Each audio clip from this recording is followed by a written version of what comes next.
Manda bala. Meus irmãos, graça e paz da parte de Deus. Tome seu assento, fique à vontade. Que alegria poder estar aqui nessa igreja, nessa manifestação do corpo de Cristo. Como é bom poder conhecer mais uma expressão do reino de Deus aqui. E gostei muito do que os pastores falaram aqui, do que o pastor falou. De fato, essa igreja não é o reino de Deus, mas é uma manifestação do reino de Deus. E eu confesso que a vontade é pregar. Agora que eu vi que eu estou com 2 microfones, eu vou pregar com os dois aqui. A vontade é mudar um pouco o texto da pregação, né? Porque diante de continuar nesse espírito que nós estávamos aqui, pensando sobre isso, pensando sobre missões, neste meu novo livro, Como se tornar um cristão inútil, uma frase que eu falo é justamente isso. Eu tento trazer essa consciência de que Deus não tem filhos à toa, né? Se você é um filho de Deus, você não está à toa. Deus não tem filhos à toa. Eu tento trazer um pouco essa consciência. Mas que alegria poder estar aqui, ver essa missão, ver que a igreja está agindo e que ela não está fazendo nada mais do que além da sua obrigação. E é um pouco sobre isso que eu quero falar nessa noite com vocês. Bem, eu sou o Rodrigo Bibo, sou nascido e criado em Joinville, Santa Catarina. Sou casado com a Alexandra, pai da Milene e do Caléu. Nasci espiritualmente numa Assembleia de Deus, pentecostal, cheio de fogo, mas fui fazer seminário na luterana, fiz mestrado na batista. Então, e meus amigos são tudo reformado. Então, eu costumo brincar que eu sou um presbitor batista quadrão lutercostal. E é isso, eu sou essa mistura, né? E de fato em 2011 criei um podcast de Bíblia e Teologia, quando o podcast era coisa de nerd, era muito difícil ouvir, e a gente estava lá já na internet falando de Bíblia e Teologia. Em 2021 escrevi este livro, Deus que Destrói Sonhos, que para minha surpresa, para a glória de Deus, tem mais de 600 mil cópias vendidas. Quem já leu aí? Levanta a mão, Deus que Destrói Sonhos, viu? 5 pessoas. Mas já vendeu 600 mil, gente, né? Tem para vender depois ali atrás. A minha esposa e meus filhos estão vendo aí. Eu preciso, né? Vamos lá, né? O ninho tá caro. Mas se você depois quiser, tem lá atrás. Mas é isso. E nesse livro, Deus que Destrói Sonhos, eu já começo a falar um pouquinho sobre isso, assim, sobre essa ideia de que nós temos uma visão muito errada de Deus, né? Nós temos uma visão muito errada de Deus. E às vezes essa compreensão que a gente tem de crente, será que eu sou crente mesmo? É porque muitas vezes e muitas teologias que nós consumimos fazem nós olharmos para Deus como aquele que está ali para nos abençoar, para nos dar algo, né? Nós tratamos mais Deus como o gênio da lâmpada do que de fato como o Senhor e soberano sobre as nossas vidas. Então eu falei assim, olha, a gente precisa falar mais de Deus que destrói sonhos, porque o pessoal só está falando aí de Deus que realiza sonhos. E a realidade nua e crua da vida não é. A realidade nua e crua da vida é que enquanto a gente fica pensando em Deus realizar os nossos sonhos, tem gente lá na Angola que não sabe se vai comer. Então a gente precisa lidar com a realidade. Eu preciso de um Deus que destrua os meus sonhos, porque a maioria dos meus sonhos, se não todos, são motivados pelos desejos mimados do meu coração. Então eu preciso de um Deus, o Deus das Escrituras, que me põe no meu lugar, que mostra que eu sou escravo dele, e não ele meu escravo, porque a gente fica invertendo o chamado, meus irmãos.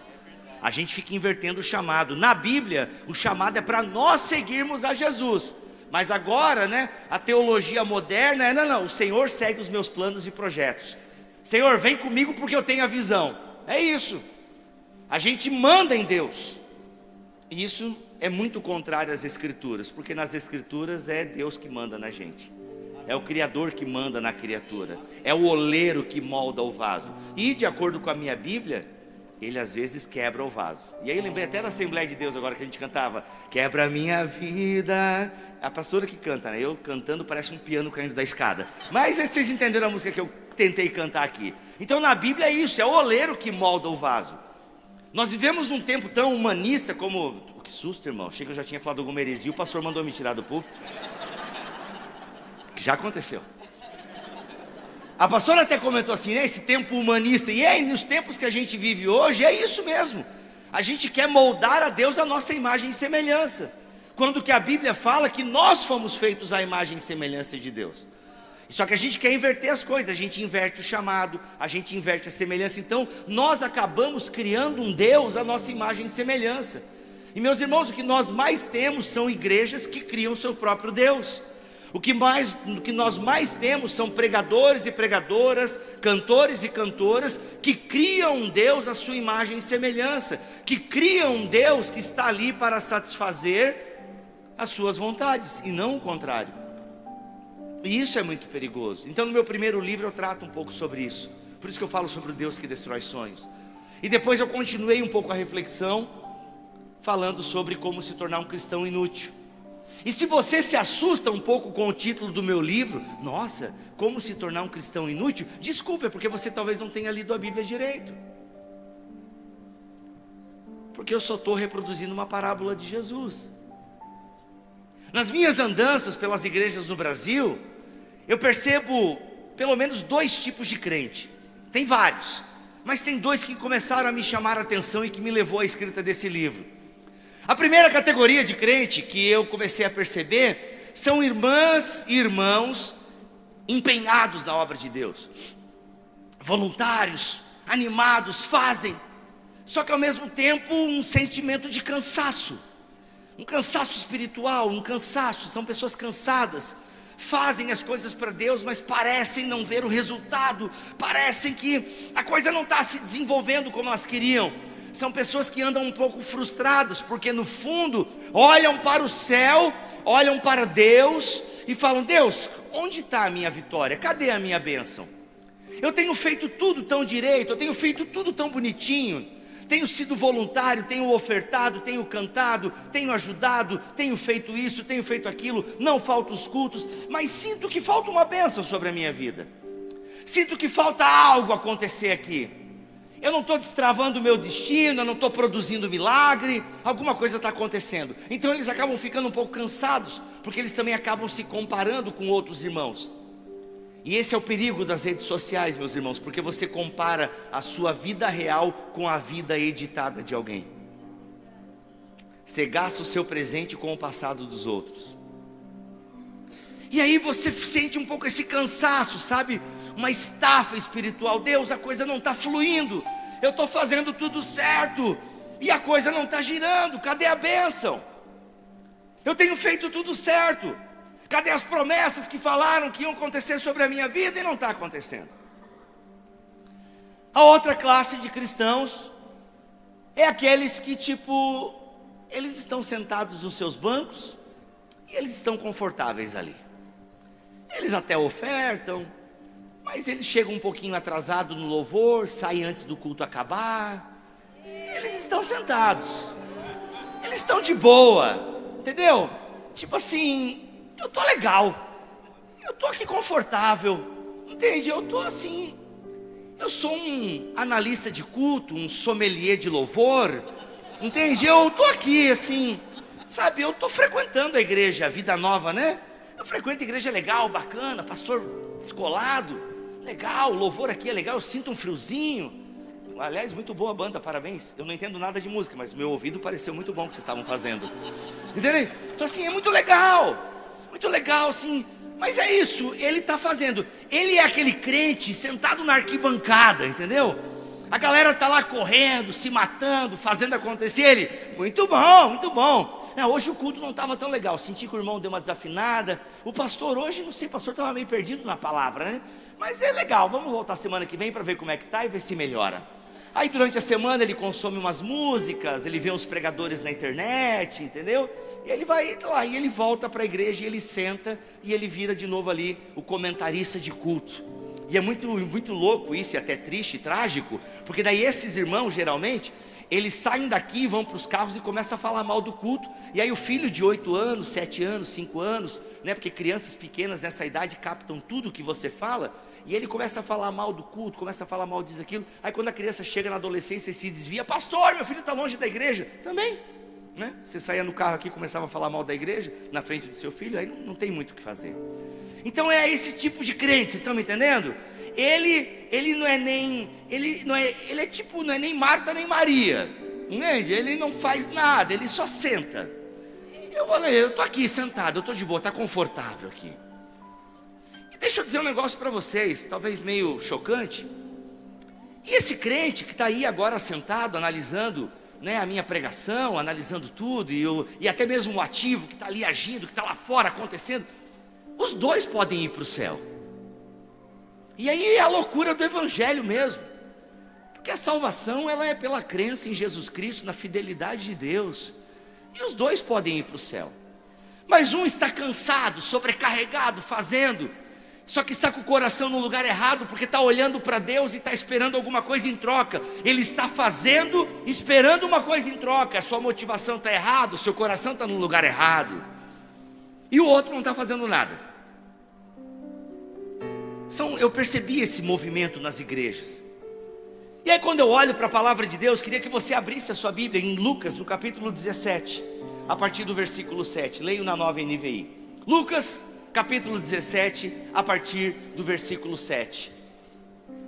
Abra sua palavra, seu aplicativo. E vocês vão entender um pouquinho desse nome, cristão inútil. E vão perceber que na verdade, Jesus Cristo traz essa ideia para nós. Lucas capítulo 17, a partir do versículo 7.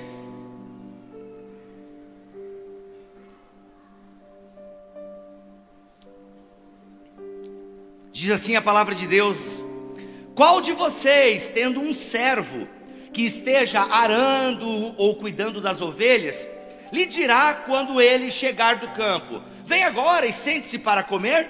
Ao contrário, não dirá: prepare o meu jantar, apronte-se e sirva-me enquanto como e bebo. Depois disso, você pode comer e beber? Será que ele agradecerá ao servo por ter feito o que lhe foi ordenado?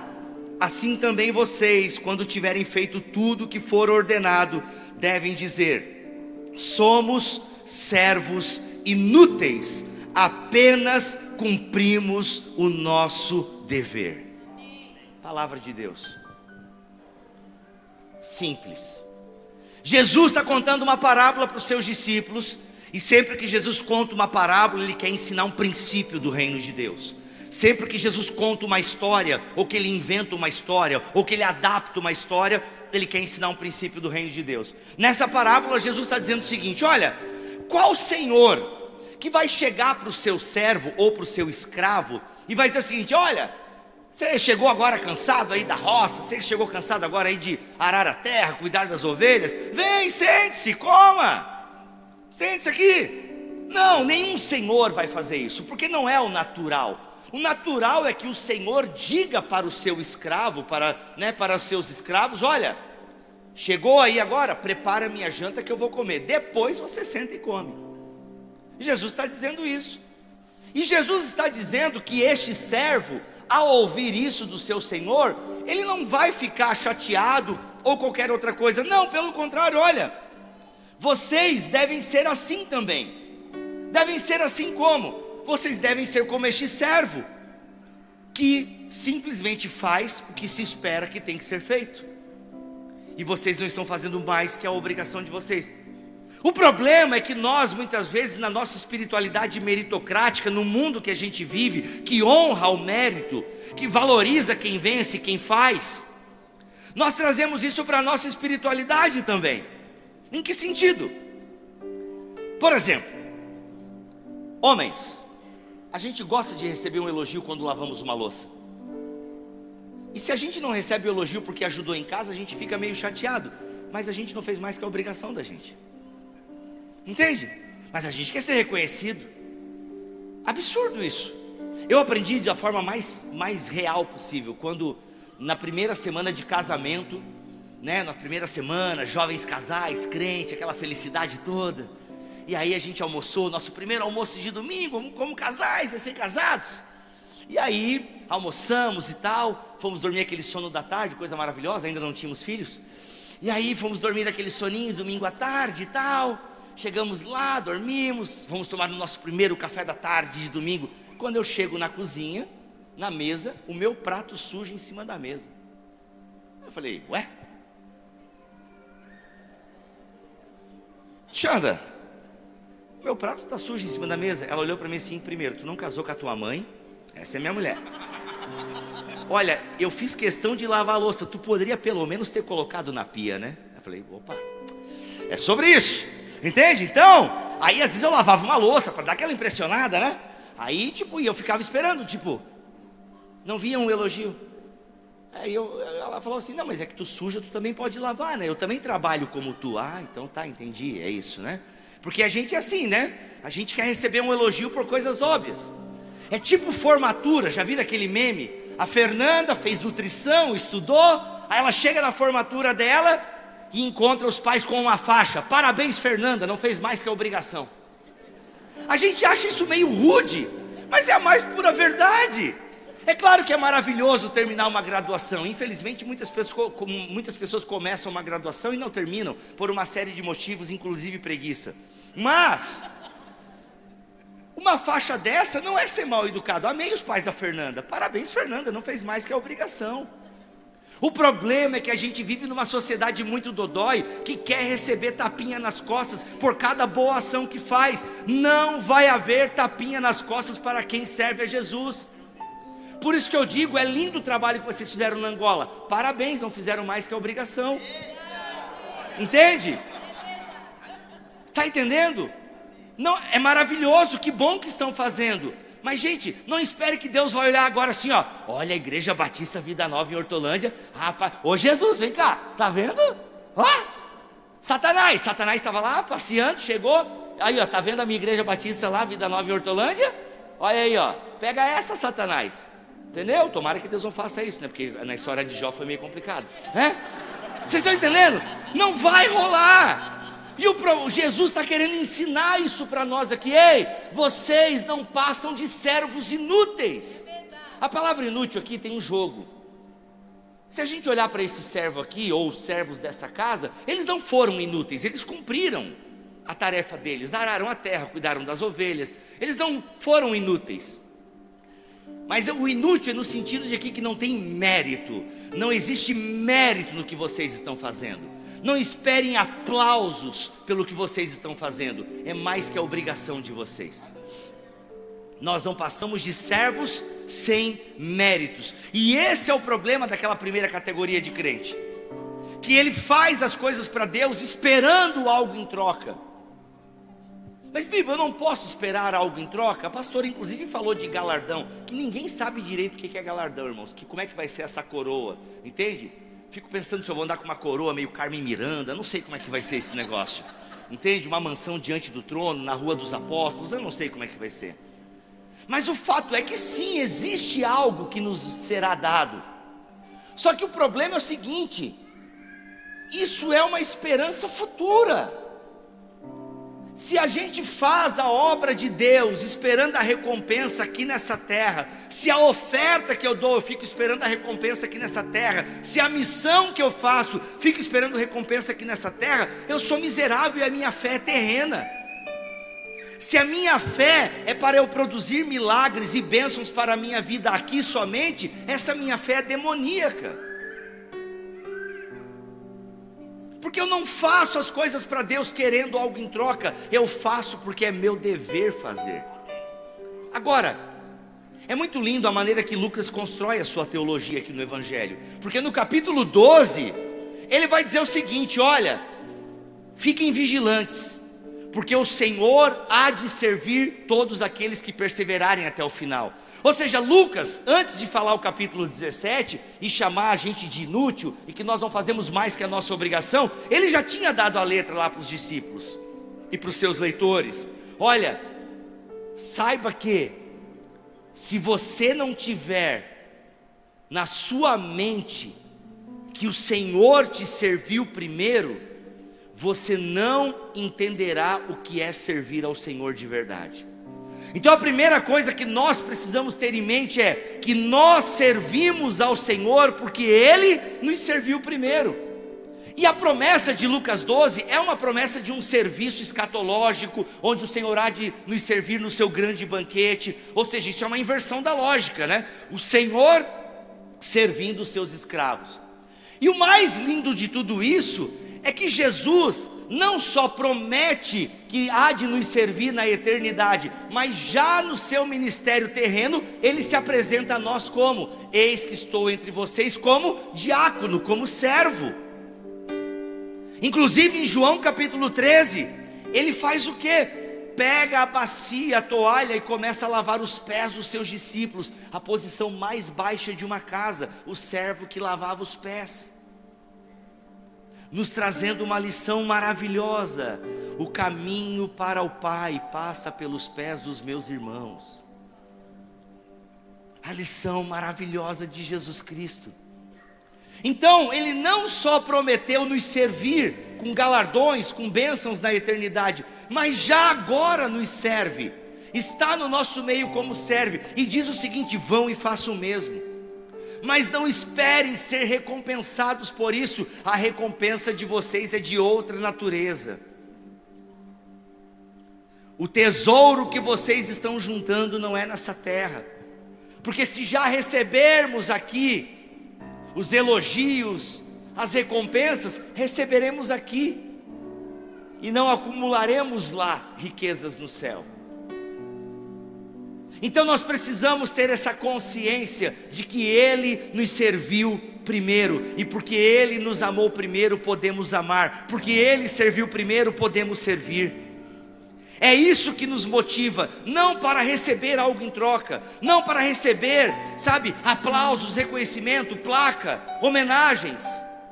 Nós fazemos porque é o que tem que ser feito, é o que adultos fazem. E a Bíblia nos convoca a todo momento a uma maturidade espiritual, a sermos adultos, a consumirmos comida sólida, não a sermos crianças espirituais que a toda hora precisam de palavras de afirmação e olha para mim, pai, olha para mim, pai, olha para mim. Tem crente que já está há 30 anos na igreja: pai, olha para mim, olha o que eu estou fazendo, pai. Parece o meu filho de 6 anos ou a minha filha de 10. Só que eles são crianças. E tem crente com 30 anos que não amadurece, ainda está no leitinho espiritual e precisa da validação de liderança, disso, daquilo outro. E Deus, olha para mim o que eu estou fazendo, Deus. Imaturos, esperando tapinha nas costas. Aqui eu abro um parênteses, irmãos. Eu não estou dizendo que nós não podemos homenagear os nossos pastores, líderes, que nós não podemos numa conferência chamar os voluntários aqui na frente, ou em algum momento chamar todo mundo do departamento infantil, geralmente mulheres, né? Homens se envolvem muito pouco com o departamento infantil, né? Mas chamar aqui o pessoal: irmão, vamos orar para esse pessoal, graças a essa galera, seu filho está sendo bem cuidado, educado na palavra. Não é isso. Aliás, é bom que a gente agradeça as pessoas em vida, né? Mortos não recebem homenagens. Olha, onde você estiver, esteja recebendo isso. Não está, ele morreu. Olha, tenho certeza que ele está vendo. Não está. Entende? Então assim, é importante nós o quê? Agradecermos as pessoas, sermos gratos às pessoas, reconhecermos o trabalho delas. Sabe, é importante a liderança, honrar os voluntários. Uma igreja sem voluntário está morta, irmãos. Está morta. Entende? Então é importante. É importante você agradecer as pessoas que convivem com você, que te suportam na sua casa. Você não é tão legal. É importante. Nossa, a pastora falou a verdade. Depois, algum terapeuta de casal aí, né? Então assim, sabe, agradeçam as pessoas, façam homenagens, comemorem. Entende? Agradeça, isso é importante. Agradeça. Agora, quem faz não pode fazer para esperar o agradecimento e o elogio. Faz porque é o que tem que ser feito. Entende? Faz porque tem que ser feito. Isso é maturidade espiritual. E aí quando Jesus fala para a gente: olha, vocês não passam de servos sem méritos. Ou seja, não há méritos no que vocês estão fazendo, é só a obrigação de vocês. Entende? A gente cantou uma música aqui que eu confesso que eu tenho muita dificuldade com essa música. Por ele, pastor, depois a senhora sobe aqui para cantar, porque eu cantando, vocês já viram que não dá certo? Que eu estou gastando a minha vida, doando tudo. Mano, a gente está mesmo fazendo esse rolê? Assim, se você der cantar como uma oração, Senhor, eu estou cantando aí, mas eu não sei se é muito bem, né? Vamos lá.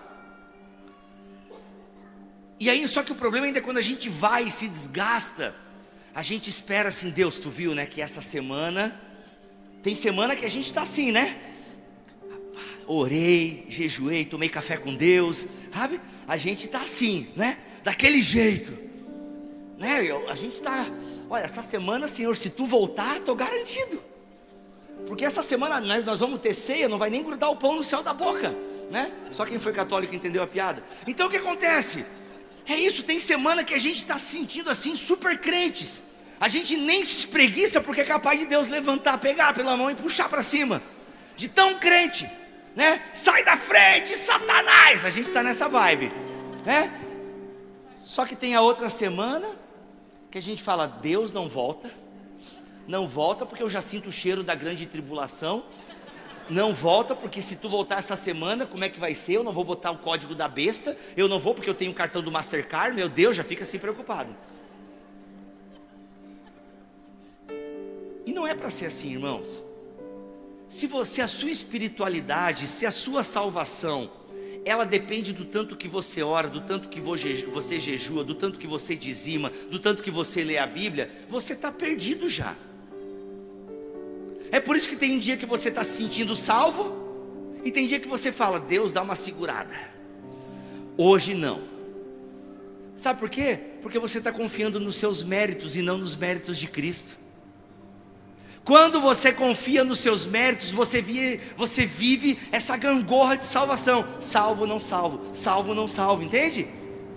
E é porque você está depositando a salvação nos seus méritos, nas suas obras. É por isso que Jesus está ensinando, gente, se vocês fazem a obra de Deus como servos, como servas, como escravos e escravas de Deus, a palavra que na verdade não é servo, é escravo mesmo, escravo. E escravo é aquele que não tem vontade, escravo é aquele que obedece o seu Senhor. E nós somos tão escravos de Deus que nós vamos o quê? Receber um novo nome, diz em Apocalipse, que era justamente o que os senhores faziam com seus escravos, eles botavam um nome, a marca da família. É tipo o Andy, né, que escreve, né, no Woody e no Buzz, Andy, entendeu? Assim Deus também põe um nome, porque nós somos o quê? Escravos dele. Jesus está dizendo que nós somos o quê? Escravos. E não há mérito algum no que você faz.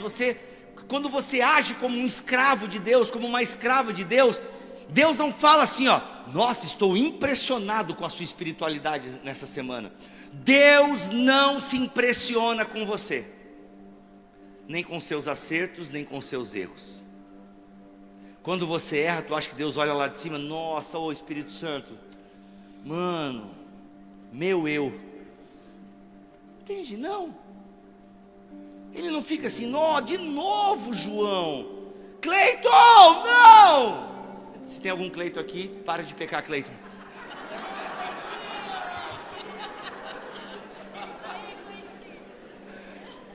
Eu também peco, Cleiton, fica tranquilo. Aliás, todo mundo que riu também, fica tranquilo. Deus não olha assim, nossa, olha só como a Juliana, depois de se formar em nutrição, como ela ora, como ela jejua, parabéns. Anjos, serafins, querubins, olha lá, todo mundo cantando, Hosana. Não! Assim também quando a Juliana, quando o Cleiton dá aquela pisada na farofa, sabe? Gente, Jesus, Deus, o Espírito Santo, a Trindade, viram Gênesis 3, eles viram o primeiro casal negando eles na cara, escolhendo outro caminho. Tu acha que Deus se impressiona com os teus erros e com os teus acertos? Não. O que eu sei é que Deus está a todo momento para te receber, para te acolher, para te abraçar, quando você erra e quando você acerta. O que Jesus está querendo ensinar para nós é o seguinte, ei, não fique esperando salvação porque você faz alguma coisa para mim. Você não se santifica para ser salvo. Você não faz a minha obra para ser salvo. Você faz a minha obra para ser sal. Isso faz toda a diferença, meus irmãos. Porque quando eu sou um servo inútil, um cristão inútil, eu entendo que a obra que eu faço, tudo que eu faço é para a glória dele, é sobre ele, não para que eu receba aplausos e bênçãos, ou eu garanto o meu lugar no céu. Não, trabalhar para Deus não é seguro contra fogo. Trabalhar para Deus é o que? Até que o Senhor venha. Trabalhar para Deus no seu reino é fazer a oração do Pai Nosso, venha o teu reino. Mas a oração do cristão não é uma oração parada, é uma esperança ativa, é uma espera ativa. Quando eu oro, venha o teu reino, eu trabalho de tal maneira para que o reino de Deus se manifeste na terra. Então eu me santifico não para ser salvo, eu me santifico para ser sal. E não há mérito nisso. eu estou fazendo apenas a minha obrigação. E isso não é porque Deus é insensível, não, Ele já nos prometeu que vai nos servir, que vai nos receber nas suas moradas. Na casa do meu Pai há muitas moradas. Ele já nos prometeu, Ele nos deu a certeza da vida eterna. Ele disse que estaria conosco todos os dias, até a consumação dos séculos. Tudo que você precisa para viver nessa terra, você já tem. Se o Senhor, como canta o Projeto Sola, se o Senhor é o seu pastor, aquilo que eu não tenho é porque eu não preciso. E essa é a realidade provavelmente de todo mundo que mora lá nesse bairro que a igreja está atendendo, porque nem o básico eles têm. E a gente aqui preocupado com um monte de coisas. Eu sei, irmãos, eles moram lá, eles têm as preocupações de lá. Você mora aqui, tem as preocupações daqui. Eu também não quero minimizar as suas preocupações, as suas dores. Não é isso que eu quero fazer nessa noite.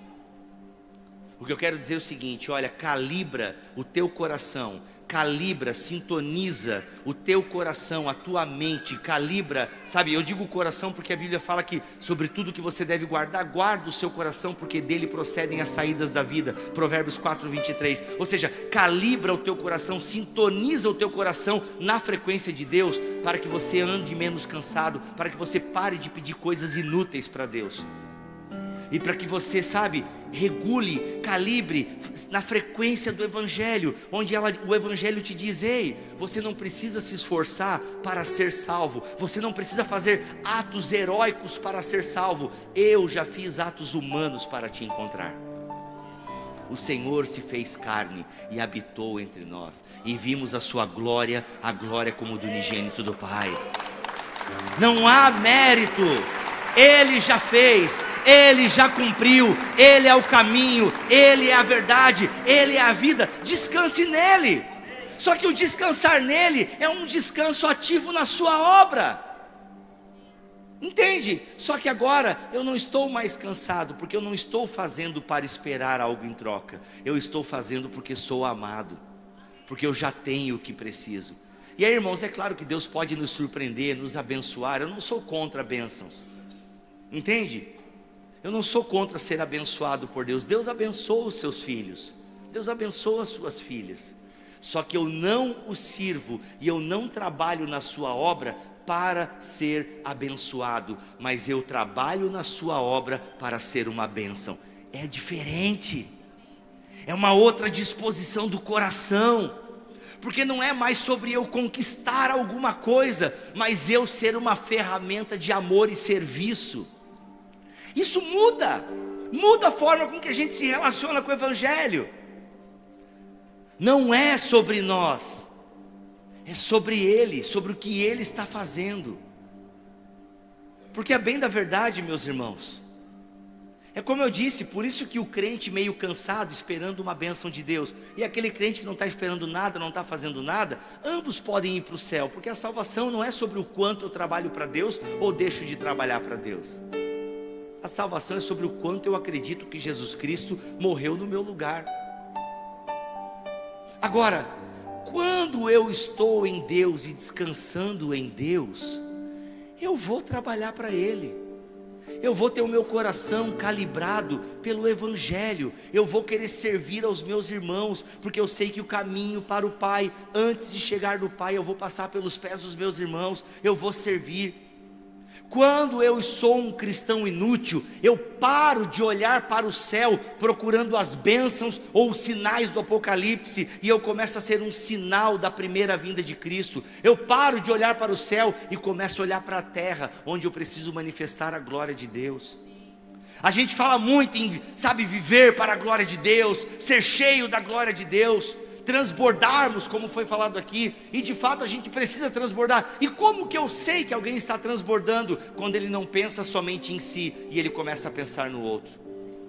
Quando eu me torno um cristão inútil, sempre haverá alguém caído à beira do caminho. Quando eu me torno um cristão inútil, sempre haverá alguém para eu lavar os pés.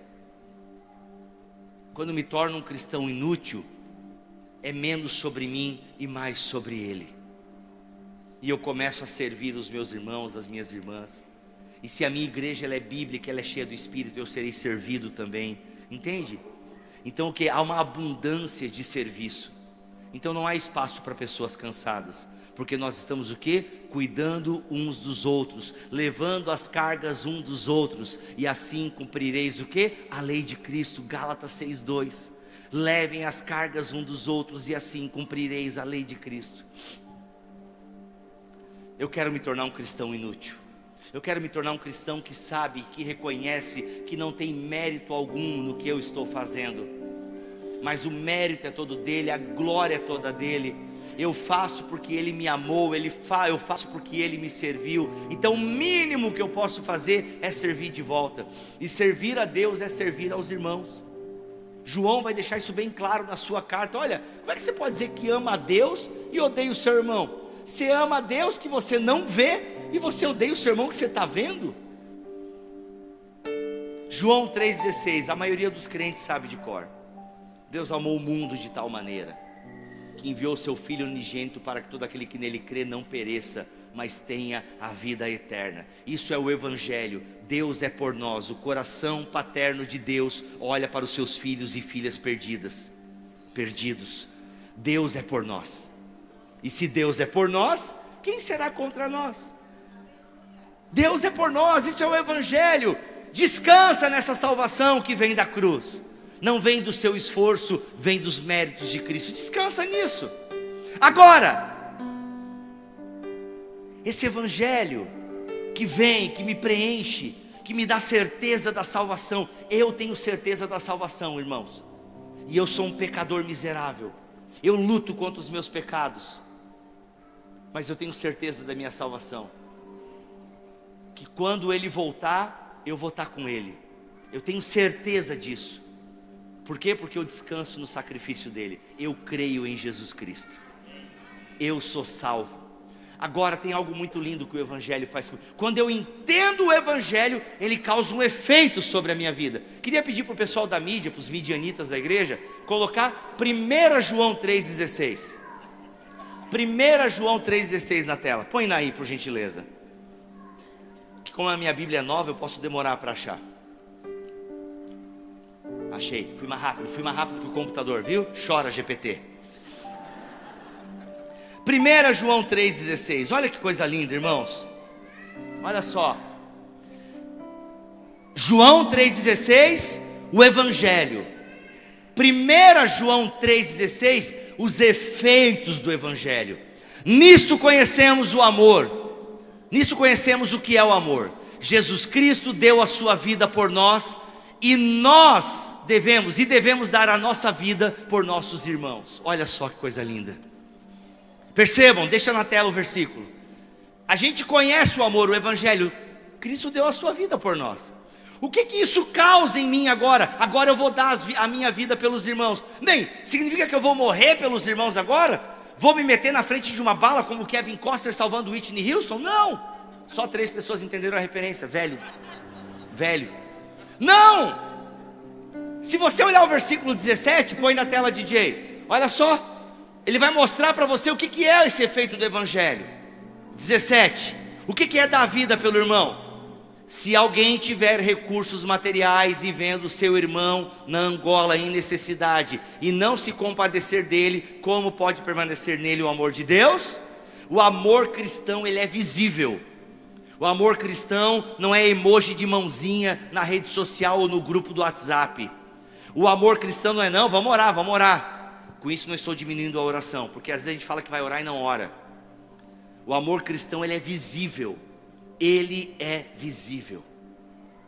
Nós temos esse símbolo aqui, a cruz. De todos os símbolos que o cristianismo poderia escolher, como uma toalha, uma bacia, como a pedra de um sepulcro, o peixe, o pão, e nós pregamos a Cristo e esse crucificado. É o símbolo que ficou do cristianismo, uma cruz vazia, afinal ele ressuscitou. Mas ela é o símbolo, nós olhamos para essa cruz e a gente vê o amor de Deus nela. Sabe onde agora o mundo vai ver o amor de Deus? Não na cruz, isso aí é para nós cristãos. O mundo verá o amor de Deus quando nós amarmos uns aos outros. Nós tornamos visível a cruz de Cristo. Nós tornamos visível o amor de Deus quando a gente começa a servir os outros. E aí nós somos como aquela cidade que é colocada no alto da montanha e de lá ilumina. Somos chamados para isso.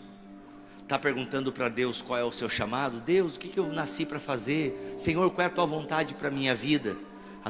A vontade de Deus para a tua vida é que você seja um cristão inútil, um servo sem mérito, uma pessoa que serve e demonstra o amor dele, a sacralidade da vida em cada momento, em cada canto, em cada lugar, na sua família, escola, trabalho. É isso.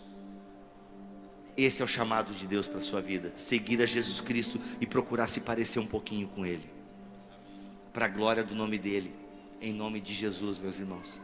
Que o Senhor nos ajude a sermos uma igreja mais parecida com Ele. Eu não sei se vocês pegam um impacto, eu quero me apropriar das palavras que a pastora teve coragem de falar aqui na frente de vocês.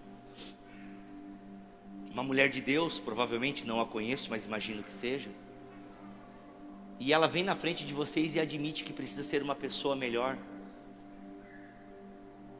É porque no fundo todos nós precisamos, e o Evangelho faz isso com a gente. Entende? O Evangelho faz isso com a gente. Quanto mais eu vejo o mundo, quanto mais eu me vejo diante da Escritura, mais eu reconheço que preciso melhorar. E não melhorar para conquistar o meu lugar no céu, não melhorar como pessoa, para ser uma bênção para quem vive comigo, para quem convive comigo, para quem está ao meu redor, para as pessoas que eu vou alcançar, unido com os meus irmãos, entende? Mas nós temos essa consciência de que nós somos escravos mesmo, falhos. Mas isso não é para nos desmotivar e não fazer nada, não é, quer saber, eu não sou nada mesmo, eu vou continuar sentado no banco, porque pelo menos eu não incomodo ninguém, também não faço nada, mas também ninguém faz nada, é isso, não! Você que só está sentado no banco, e você que está se matando de trabalhar para Jesus, para querer impressionar Jesus, se volte para o Evangelho, descanse em Jesus, e passe a trabalhar para a glória dEle, querendo ser uma pessoa melhor, não para impressionar a Deus, mas para ser um servo inútil, um servo sem mérito, um servo que faz a vontade de Deus, que obedece a Deus, porque sabe que a vontade de Deus ela é boa, ela é perfeita, ela é agradável, e as pessoas precisam conhecer essa vontade, e nós somos a carta, nós somos a Bíblia que eles estão lendo. Em nome de Jesus, que o Senhor nos abençoe e nos guarde, que Ele faça resplandecer o seu rosto sobre nós e que Ele tenha misericórdia de nós, para a glória do seu nome, em nome de Jesus, amém e amém.